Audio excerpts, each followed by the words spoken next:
Hey, it's Sammy and Natalie here, and welcome to the Anxiety Compass, where anxiety isn't the enemy, it's our tour guide. We'll swap stories, share tools, and have a laugh while we find our way back to true north. Come along.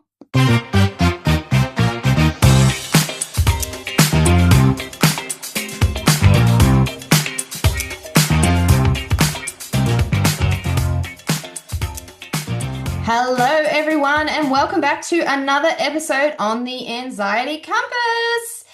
Today is a very special episode. We have our first ever guest. How exciting is that? We are so excited. I This is know, amazing. I know, and she's amazing.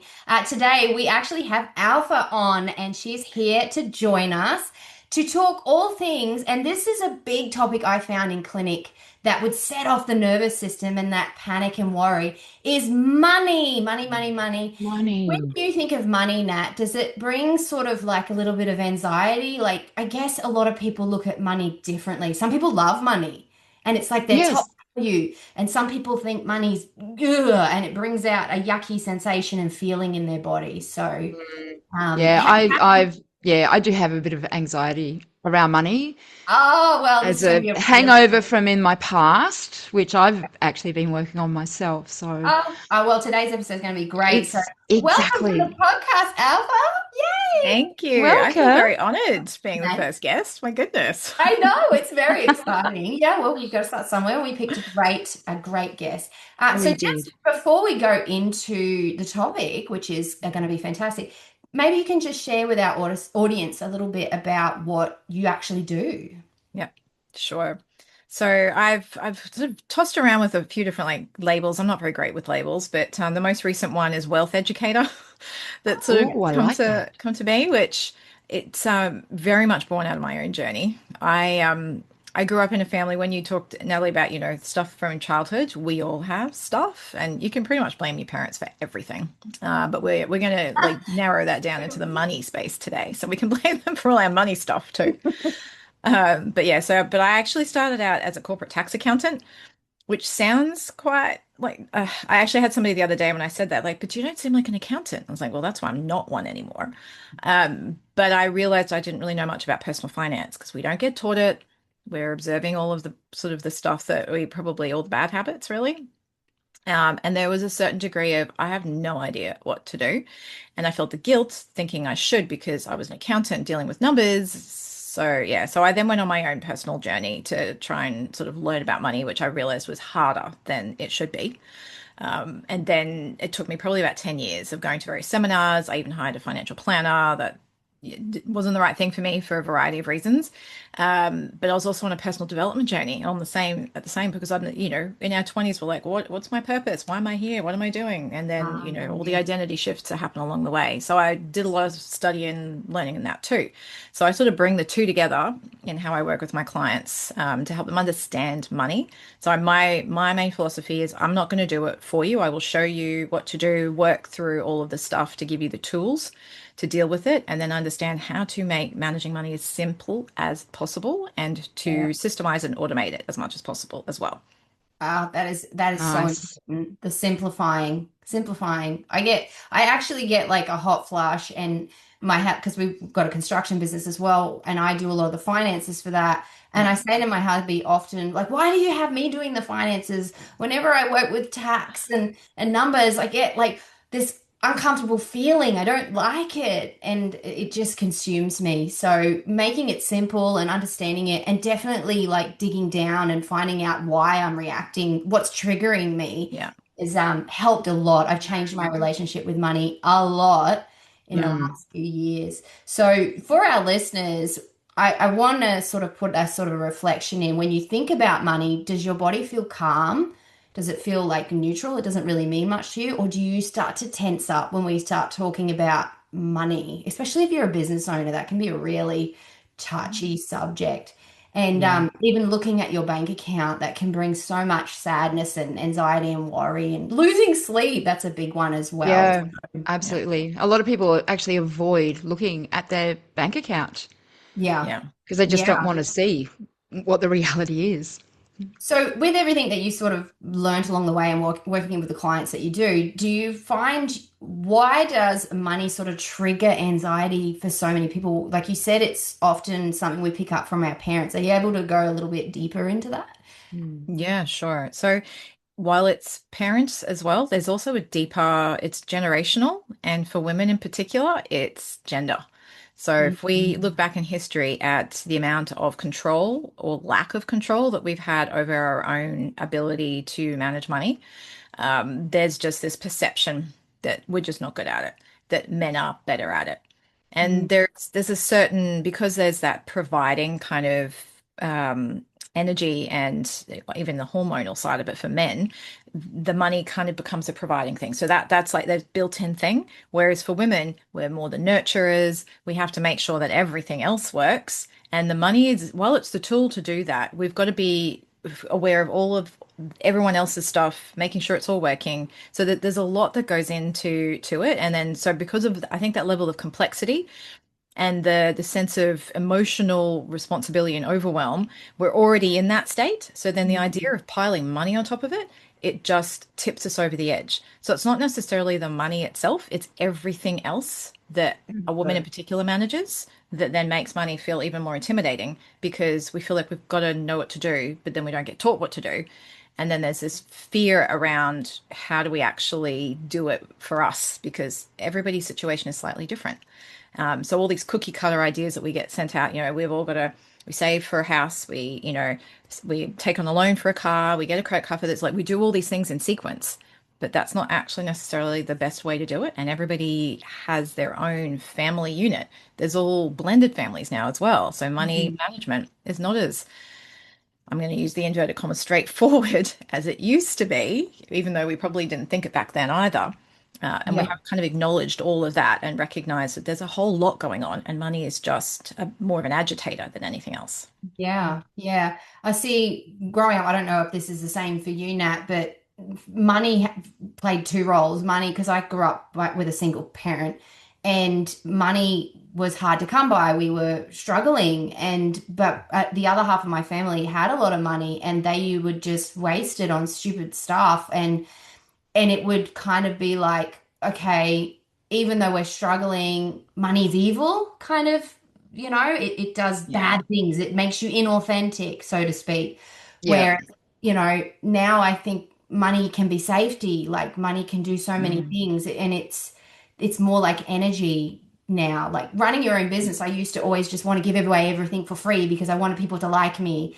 And I kind of pushed money away from me. I never sort of attracted it in that way. Did you ever find that with business, Nat? Like you used to discount things because you felt you weren't worthy enough of bringing in that extra money? No, Oh, because that's I'd good. already, because I'd already, but don't forget, I'm also 20 years older than you. So True. I've already been on that money journey. Yeah. I still have blockages, or I did have something, it's a work in progress of how many people I would have come into my clinic. So that was where the blockage was. So it wasn't I knew my worth as to what I charged, but my energy was blocking how many people would come in. So Mm, it was same thing, but a different method, I guess, different yeah. formula, but exactly the same outcome. So Do it's you so find interesting. Alpha, do you find like I find when I talk to men about money as opposed to women, they talk about it so differently. And Yeah. when you were talking about that it's a woman's problem a lot of the time, I find women are so emotionally connected to what they do and their worth and their value Yeah. that they don't feel worthy when they're not, bringing in that money, and they measure that, by their income in Yeah. some ways. Do you find Yeah. that's more women than men? Yes, it's interesting because when I first started doing what I was doing, if I was having a conversation with a man, he was all about crypto. That was what he Yeah. wanted to talk about. And I was like, I feel like it's more repartee than anything else. I felt like there was this inner person just busting to ask questions, but they just didn't want to because of the perception of it. Whereas women, while we have a certain degree of fear about it, we do talk and we do share. So it's becoming more of a conversation now than it ever used to be, which is good. but there's Yeah. still a lot of shame around the wanting of money. There's this perception that it's greed, Greed. I want money, or I'm doing this, I'm charging for something that comes maybe somewhat naturally from something that I enjoy or that I love. But that's okay because ultimately, unless we're paying money for something, we don't necessarily value it either. So there's trying to get your head around that. And I had to get my head around that as well. So it's like, oh, but I just want everyone to know this. Yeah. And then you're like, Oh, well, take it all. yeah, that's it. Like, everybody, and then I realized not everybody actually, they may want to know it, but they don't really want to know Yeah. it. So, or they might need to, but they don't want to. So, but yes, the conversation. But when I work with couples, because I often then work, if I'm working with a woman and she's in a partnership, a marriage, or even a business partnership, it's important to bring that partner on the journey to make sure there's alignment there. And understanding the stories where things came from is important. And looking at your core values is good too. So then you can kind of compare, where each other's coming from. I've had a couple of sessions where the husband will be like, "Oh, really? That's how it's working for you or what you feel." And she's like, "Wow, this makes it so much more like clearer as to why you're behaving the way you do." And then they Yeah. can have Yeah. those better conversations. So there are differences between men and women. Yeah. Just going back to anxiety again, I found, and I don't know if you agree with me with this, Natalie, but, or Nat, what, it feels Yes. weird calling you Am I in Natalie. trouble? Natalie, Yes, Samantha. I find, shush you, that my hubby has given me great insights because he obviously has a different relationship with money growing up and all that. But he has said to me with my business, don't be afraid of the numbers. Like if they're not great, that's not a bad thing. He said clarity reduces that panic and that worry. And so writing down your numbers gives you a Hmm. better plan, regardless of whether your business is bringing in money or not, because you might not want to look at that because you don't want to see that you're a failure. He's like, Yeah. but actually writing down everything and knowing your numbers rather than guessing it Yeah. gives you more of control versus empowerment. You know what I mean? And Yeah. I was just like, wow. So when you see people like that, what's the sort of the first step that they can take to reduce that overwhelm? Like for me, it was knowing my numbers, right? Yeah. Yeah. Yeah, visibility is important. So I tend to, depending on what the situation of the person and where they're coming from, clarity or visibility, and they kind of have to iterate a bit as well. So visibility over the numbers, so being able to see them, because quite often we will build up the issue in our minds to be bigger than it potentially is. So, I remember years ago when I went to a John DeMartini seminar, and he said, "What fear?" There's a number of different sort of acronyms now that people have said for fear, but it's like future events appearing real. We have this idea in Mhm. our heads of what the future will be, or what we think money will be, or what it will look like, but we don't actually know. So, getting visibility over our numbers is good because sometimes it's better than we think it is, the situation. Sometimes it might not be. See, Then we need to get Nat and I like to catastrophize things and well, make Nat's yeah, money situations well, too. and our brains are wired for survival. So, we have to kind of think of all the worst case scenarios so that we can try and avoid the saber-toothed tiger, or, go down the path that's going to be safer. So it's natural. It's back to our, generational roots Avoidable. as Yeah. humans. But then getting clear on, well, what do we want money to actually give us? And I find this is a big one. Whenever I ask my clients, well, what do you want money for? And they just look at me blankly. I'm like, I've never really thought about that Interesting. before. And Mm. I was like, "Yeah, so what kind of life do you want? Do you want the jet and the yacht, and the holidays by the Riviera? Like, is that what you want?" And they're like, "No." I was like, "Okay, so you might think in your mind that you've got to aim for at least the amount of money that would fund that kind of lifestyle, when in actual fact, what you actually need is this. So the gap between where you are now, because you need to know what that is, and then where you're heading is actually not that big."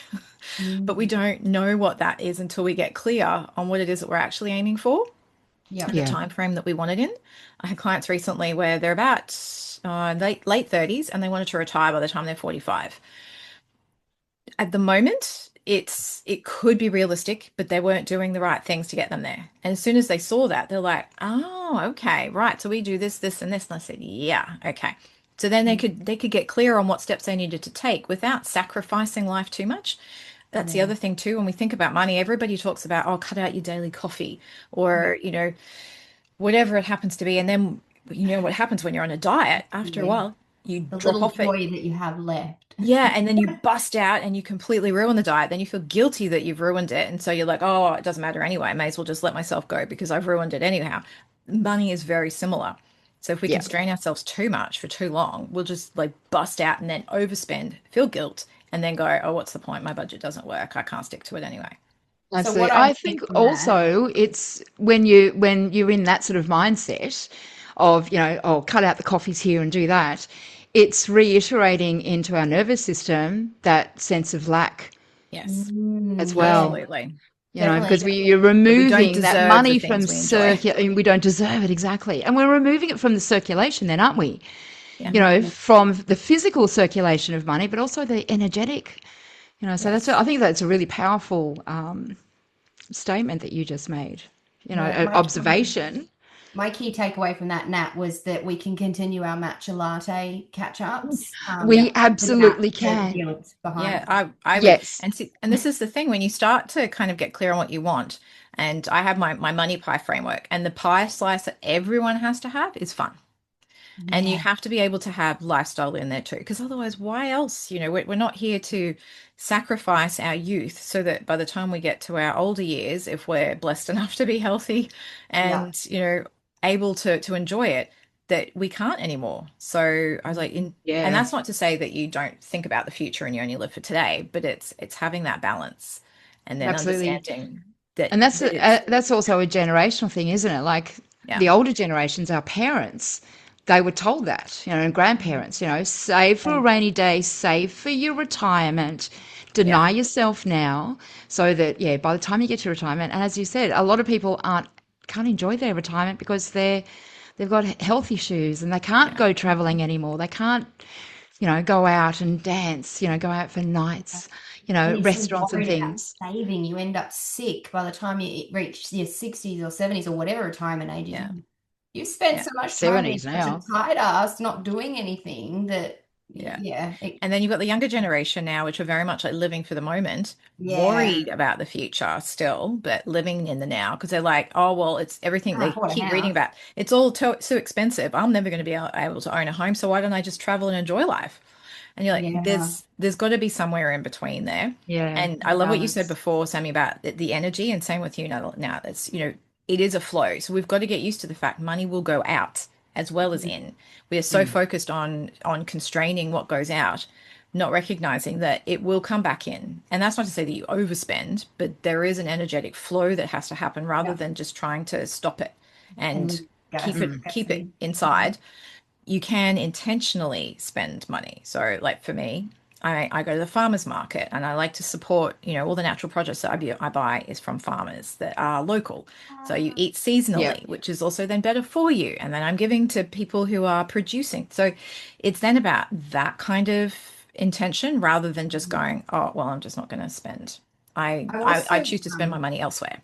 Mm. yeah, and I also, someone taught me also to accept money. So when people want to buy you a coffee or they want to take you somewhere, my pride would, I'd be like, I can afford this, don't pay for Yeah. me. And now it's like, thank you. Because Yes. I love the Yeah. feeling and sensation I get when I give someone money for something. So Yeah. you try and return that. That was a big one that I learned because I Yeah, was it was a Yeah. big one for constantly me. Receiving. people buying me things. Yeah. Yeah. Yeah.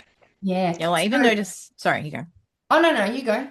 I was just going to say, even I noticed it with my daughter as well. Like a couple of years ago, she started asking for money instead of presents at events, and it was really interesting to then watch her spend it when it's her money, and a Yeah. lot more discerning. Yeah. And then it's again that. So I'm trying to encourage that intentionality at that age, so that when she gets older, it won't be oh, I can't afford this. It's like, do I want to afford this? Yeah, changing those words that like Yeah. I used to say money doesn't grow on trees, but I've Yep. really looked at the way that I speak about money. Like Yes. even just playing Monopoly at Yeah. home, I hate that game because it always made me feel like such a loser. And I was a board flipper. And my kids would do dodgy deals behind me, right? And you just like it's just like in real life. And so now I look at the game differently and I'm very strategic and I don't, give my kids the upper hand because they're my kids. I'm like, no, you got to You learn. know. They Yeah, ain't they're not gonna learn. Yeah. Yeah. Exactly. this house for Everyone's nothing. playing to win. Yeah, Yeah, exactly. absolutely. Yeah, no, my parents never like let us win. Yeah, my mum Just was like it was a people dog eat pleaser. dog world out there on the Monopoly board in I my know my family. mum meant well, but she Well, taught me my to mum was like yours, Sammy. treat people how you want to Yeah. be treated. I'm like, well, I'm doing that and it's not working. Yeah. Yeah, Yeah, because I think then the message is you don't value yourself, that you're always kind of you're Yeah. exactly. giving the other person a certain degree of your power, but also your Oh, value at the same definitely. time. I'm Yeah. learning very well with that. Now, with our listeners, they're probably thinking, gosh, this is me. I'm like this.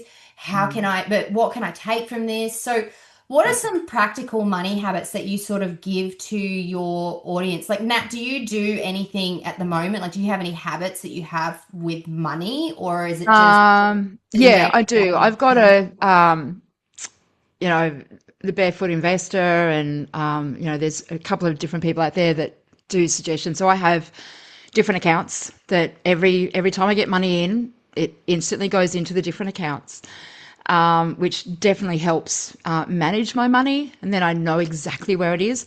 Plus, also, I check my accounts at least 3 times a week. Yeah. I check them all, see what they're doing, keeping track of money that's going out as well, so I know exactly where my money is going. That's good. I never used to. I used to avoid it. I mean, I lived on a disability pension for 18 years.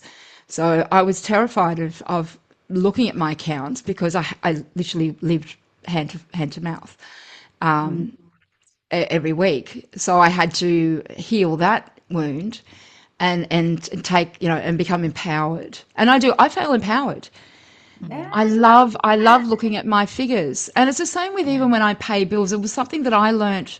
I can't remember. Someone somewhere along the way said, when you pay a bill, and I actually started practicing this when I was still on a disability pension. And there used to be so much anxiety as to, because if I paid that electricity bill, I probably wouldn't have enough money for food. But I Yeah. started to change that relationship and actually thanked the universe that I actually had the money in my account to pay that bill. Even if Mm. I didn't have the money for something else, but I started to change my relationship and the language around it. And I still do that to this day. Every time I pay a bill, or most of my things are on automatic, um, you know, So you've got that payments, structure that Yeah. settles the anxiety when you've got structure. What sort of things Yeah. do you like? I know for myself, I've got lots of things. Like we do most of our money because we've run a couple of businesses through Zero, and I'm Mm. on there all the time. And I know exactly we do a profit and loss at the end of the month, even with our personal expenses. And so I Mm. highlight every Zaraffa's drive through that my husband has done for the week, and I point them out. And then he highlights all my All march. your matches. Yeah. It's an even sort of thing. But Yeah. do you recommend things like what could you give our audience to help with that, creating habits around money to ease that anxiety? Yeah. So I think you've already mentioned a couple of them. I think the first one is awareness of, so there's the mindset side, and then there's what I call the mechanical side. So on the mindset side, the first step is awareness. So I'd say a little bit of journaling about what kind of comes up. So a little bit of like money sort of stories, beliefs that you have around money, and sometimes just writing them down and looking at them, we can realize one of two things. Either they are actually true and we need to work on them, or they're not actually true. The amount of times I've had clients come to me and they're like, "Oh, I'm not good with numbers. I'm not good with maths," and then they're running successful businesses and they're operating in a language that's not their native tongue. And I was going, I just want to point out that this belief that you have here, it's not actually true. It's a story. It's not a belief. So it's yeah, so it's becoming aware of that first. So that's what I would suggest with the mindset side, just like a little activity just to do a bit of journaling. And then secondly is I use like the money pie, which is similar to how the Barefoot Investor has his different buckets, making sure that you put money aside for emergencies. Everybody needs to have a readily available cash emergency fund, not an investment, in cash, high interest bank account preferably. And if you have an offset loan, most banks now will allow you to have sub accounts in your offset and just have one there. You can call it emergencies or whatever word works for you, that's what it's for. And then have a fun fund. Oh, Um, fun. need to have a fun fund. Mine's called travel because Unfund. that's my fun. I like fun fun. Yeah, so have a fun fund. Then also have a kids, if you've got children, start to put money aside because there's always these extra things. Like even this week, I got this bill from my daughter's school. I was like, I mean, it was only for $50, but I was like, oh, what's this? Because I wasn't expecting it. It was her camp fee. Nobody had mentioned a camp fee. I was like, okay, all right. I'll just go take the money out of the account I have for her and pay the camp fee. Yeah. And then then you can have money to invest, even if it's micro investing. So having a bit of structure. And then I don't look at it multiple times a week. I have to say I look at it once a month. Oh, okay. So that's just what works for me. If I have to look at You've it too got that in the regularly. background sort of working. It's Yeah, well, I've created an app now that yeah. organizes Oh, it all that's for me. right. We'll talk about that in a So I just go and I have a look at my money pie. Sometimes I'll need to recategorize some things because when it pulls it in from the bank details, it's got things a bit wrong. But then I'll just like look at it and go, oh yeah, okay, that makes sense. And then I total off, and at some months I'll be like, wow, that like retail was a bit high that month, and I was like, that's right, it's Christmas. yeah. So then I can understand what's going on and I can see some trends in spending. And then I know that January is like my big month where all the insurances come due. So I spend my year putting money aside in another pie slice bank account to pay for all the bills that come in January, because of course you have Christmas and then January straight after. So that's a bit of organizing. So I think it's just to start with doing a bit of work on beliefs and stories, and then just start to go, well, what are the key like buckets or pie slices that the money should go in, and then just start to figure out how you would organize it. Yeah. The languaging is a huge one too, is when Yeah. you're paying bills, and also the habit of making sure you pay your bills before the due date. Even if Yes. it's a credit card and you can't pay the whole thing off, at least pay the minimum amount by the due date, just to get into the habit that you are keeping your commitments, because then that will build the relationship and the trust you have in yourself, which then builds your confidence and momentum. So, I love that. I love that you start yeah. with journaling and beliefs first, because if I dive straight into buckets and looking at that, it's going to cause this. Yeah. But you That's deal with that's it overwhelming. first, yeah, and Yeah. then you can Yeah. sort of approach it from a more gratitude and wholesome sort of feeling, Yeah. knowing that money flows to me easily. I just need to change my mindset around that. Yeah. Before we chat about your new app, because I completely forgot that amazing app that you've created, Yes. definitely we'll touch on that. I wanted to do some quick questions before we Hmm. jump into that, because you are our first guest. So rather than doing an audience reflection, I thought I would jump in and I don't know, do you want to do this, Nat? Like this is, yeah? Yeah. Yeah. So the first question is, what money myth do you wish people would stop believing? That they need to have money to invest and build wealth. Ah, that's a good one. I love It, that Mm. one. the Yeah. biggest objection I get from women in particular is, oh, I don't have enough money to invest, or I don't have enough money to build wealth. That's a myth. Ah, oh, I got goosebumps on that one. Actually, on that, I was reading just earlier today, some investor, I don't know, it came through my Facebook feed, was talking about start with buying some silver. Even if you've got $10 or $20, go and buy silver or something just to start building some sort of little investment portfolio, which Mm, then, you can then build on it. But he was saying, because someone had said to him, oh, I've only got $10. And he was like, Yeah. what am I going to do? It's just like, I'm start somewhere. yeah, yeah. I'm probably more a fan of micro investing. The one problem I have with buying sort of commodities is like Yeah. gold and silver is that they don't give you an income. Yeah, So true. Ah, you're Yeah. reliant it's on sort of the capital sitting there growth waiting. to actually, yeah. So you're not Yeah. actually, and It's like that's, a, yeah. buying So a that's the house, only thing. Yeah. unless you're Yeah. No, renting it that's a out. good Yeah. point. Yeah. Sorry. And I've seen it a lot lately because silver's gone up dramatically, gold's going like Mm, gangbusters, there's yeah. Bitcoin, all sorts of things. And I was like, Petrol, oil, let's all yeah, get yeah, you that Yep. right. so many things and so many literally shiny objects. So yeah, but I'm Yeah. like even simpler than that. Just focus on, and that's why I love micro investing for starting. Oh. And I have three different micro investing accounts, I love and that. My it hubby's just ticks away. we just downloaded the Moo app Oh to start yeah, trading and looking at things like that. yeah, Which I find interesting. Well, I won't throw the other fire question at you because you basically answered it. I was going to ask you Yeah, what's I was your looking best. at exactly. But do you want to maybe we'll chat because we're going to run out of time soon, but maybe give us a little insight on this app that you've created, because we're going to be coming Yes. by the time we release this, we might even already be. at your launch. So Yay! tell us a little bit about this really cool app. Thank you. So it's called Prosperess. So the word prosper with ESS, like Mm. goddess or empress on the I end. I love love it. it. So I have designed it primarily for women, although I do have some men using it as well, and they really like it too. And it's actually, funnily enough, it's the men who keep like texting me and going, "Oh my God, I love this. This is amazing." And I was like, "All right, okay."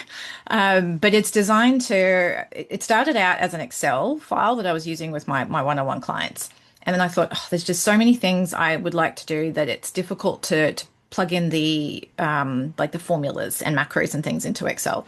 And my Excel skills aren't that fantastic. They're okay, but they're not that. And I thought, no, I want this to be an app. I want the ability to manage money to be simple, not intimidating, and you literally can just open it and you can see at a button with some pretty pictures where you're at. And that you can also link the day-to-day cash flow with wealth, because that's, goes to that first myth, that myth we were talking about. You can build wealth. You just have to know that what you're doing now, what impact it will have in the future. And we can't see that because the concept of compounding has never really been taught to us in a way that actually shows us. Like if I just put $10 a month into a micro investing account and it's compounding at this percentage in 5, 10, 15 years, this is what it will likely be. So then you're like, Mm. oh, okay, I can find $10 a month. And then suddenly you're like, oh, I can find $50 a month. What would that look like? So then you can play around in the app and do that too. So Ah, it'll automatically pull nice. bank data in. I'm a And then you very can, visual person, so that would yes, Mm. definitely, I love yeah, color. So yes.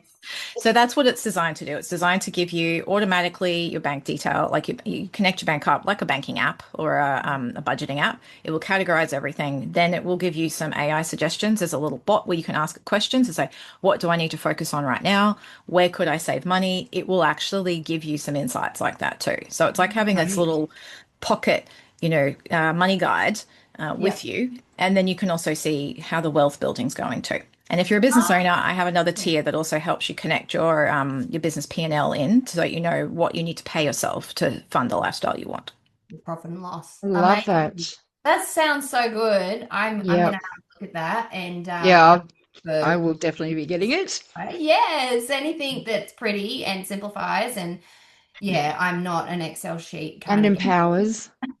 No, no. but Well, that's the empowerment is the key for me. I want as many women in the world as possible to be as wealthy as possible because our world oh, improves when yay! women are There's wealthy. always a deep-seated message behind it all. I've really enjoyed this podcast because I do feel like I still have some money issues that I need to work through. So you've definitely opened the my mind up a little bit more there. Yeah. Um, how about you, Nat? Have you enjoyed listening? I've loved having you I on. saw you And taking I'm the same. I think everyone has some sort of, or most people have some niggles of money issues somewhere along the line. And I still have them. yeah. Like we are all works in progress. Stuff Exactly. comes up for me, and I'm Exactly. just like, ooh, okay. But now Yeah. I have the tools to know how to manage it. I Yep. know. And the more we talk about money as women, Yeah. it takes away that the anxiety and the Yeah, fear. So which I think we need to have more conversations like I this. think a lot of it, health issues stem from the stress behind money as well. Losing Oh sleep, yeah.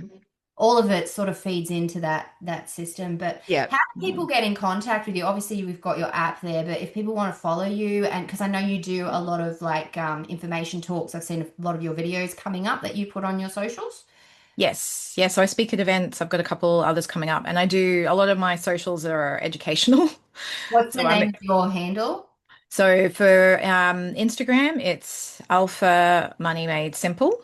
ALPHA, Money Yes. Simple. Made Yep. Money Made Simple. Yeah. And it's Alpha Schulte on LinkedIn. Yep. Do you want to spell your And last name? our SCHUL, T for Tom, E for Eddie. Yep. And then on Facebook, just my name, Alpha Schulte, and you'll find me there with my big money earrings. Yeah, you got lots of pink. I love the fuchsia pinks and colors that you've got going. Yes. It's Yeah. beautiful. I love it. Well, Nat, do you have anything else you want to throw in on here or where? No, I think I think it's been wonderful having you on, Alpha, and you've Thank you. given some really, really great suggestions and tools aside from the amazingness of your new app coming up. But thank you so much for joining us. Thank you very much. I've loved being on here and I feel very privileged to be your first Yay! guest. Wonderful. Well, thank you for coming on. And if you're listening, I would love for you to go and journal about what you've learned today. That would be amazing. Thanks for coming on, and we'll speak to you soon. Thanks for joining us on the Anxiety Compass. If you loved this episode, share it with a friend who needs a little laugh and a lot of calm. We'll see you in the next one. Keep following your true north.